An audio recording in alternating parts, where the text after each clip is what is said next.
Exercise number 1 is the high bar squat. So the squat is personally an exercise I shy away from. I mainly hit it once or twice a year, mainly due to some ankle and hip mobility limitations. That said, the benefits of a squat are undeniable. It's probably one of the best quad dominant squat variations out there, especially for strength and hypertrophy. If you don't have any limitations, it's a staple worth mastering. First of all, what the hell is the high bar squat? It is a deep squat done almost exactly like Olympic weightlifters do the squat.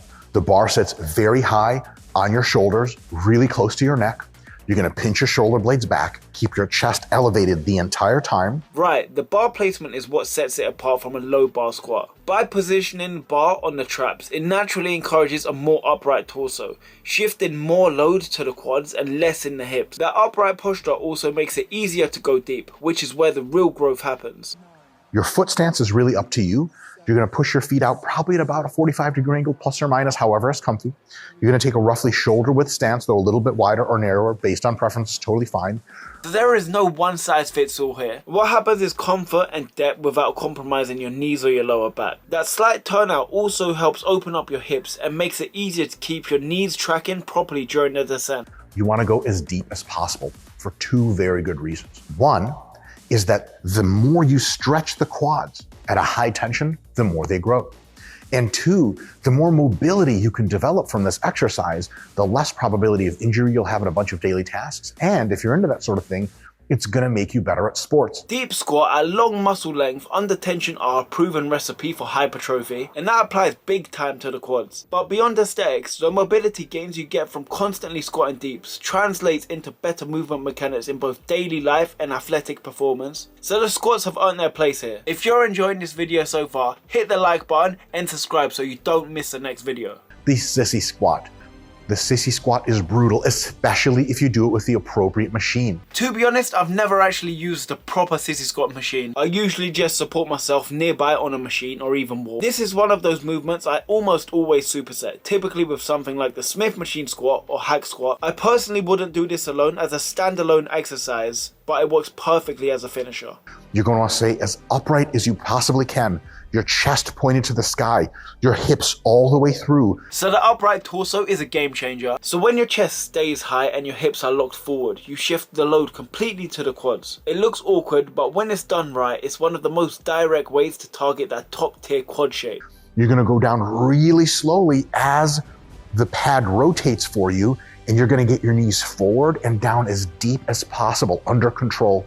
Then you're gonna spend 1 or 2 seconds at the bottom every single time, milking that deep stretch at the highest point of tension, and then coming all the way back up. So the bottom stretch is where the magic happens. Controlling that descent and pausing right at the deepest point forces the quad to do all the work. No bouncing, no shortcuts. It's uncomfortable, but it builds that dense, mature muscle look over time. Keep the metabolites frying you by coming up only 2/3 of the way and coming right back down.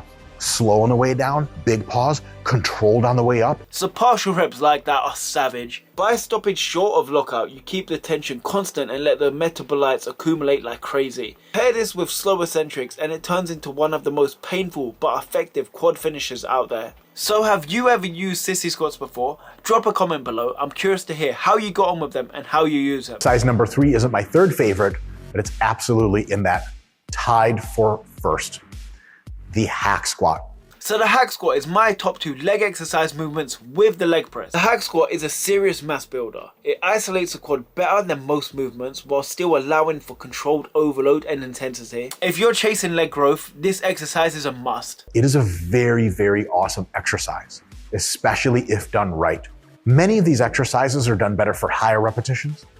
High bar squats can be done for sets of 5 to 10 very productively, and so can hack squats, but they're adaptable because they can also be done for high reps. Personally, I always stick to the lower rep range, usually 4 to 6 reps, to really focus on heavy mechanical tension. That's where I feel the most power and progression, but the beauty of this movement is it still works just as well for higher reps, making it a staple in both strength and hypertrophy phases. The thing with the hack squat that you want to make sure to get the best is you want to bring your heels as far back down on the platform to your butt as you can until they're almost starting to lift at the bottom.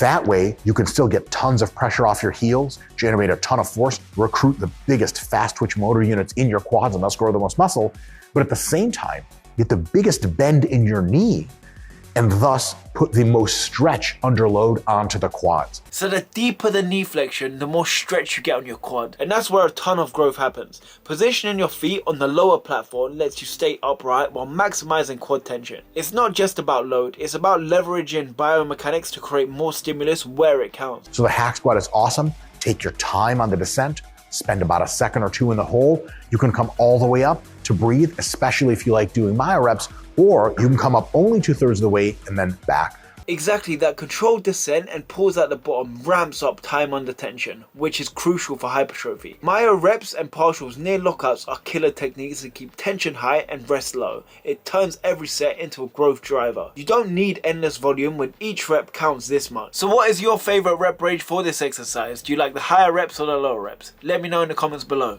Exercise number 4 is going to be the leg press. So the leg press is a fantastic movement for building both strength and size while providing a controlled environment that reduces spinal load compared to the squats. It's especially useful for isolating the quads and can be a great complement to free weight movement. Leg press is an awesome quad exercise, but most leg presses just aren't that good. We do have in our possession for the demonstration purposes of this video the Arsenal leg press, which is goated. To be honest, I haven't used this specific leg press machine which Mike is talking about, but honestly most leg presses I've tried have worked well for me. As long as the machine allows proper foot placement and range of motion, you could get a great quad activation pretty much from any quality leg press. As long as you have your feet as low on the platform as possible, such that your heels are still touching, you're good to go. And in the leg press, you can do them narrow, you can do them medium, you can do them wide. When you do them wider, just make sure to point your toes out even further. That's going to hit your adductors a ton and still hit your quads like crazy. So by changing your foot placement, this shifts the focus and can hit a different part of your leg. Keeping your heels down is crucial for proper force generation and knee safety, and varying your stance is a smart way to hit all the different muscles involved.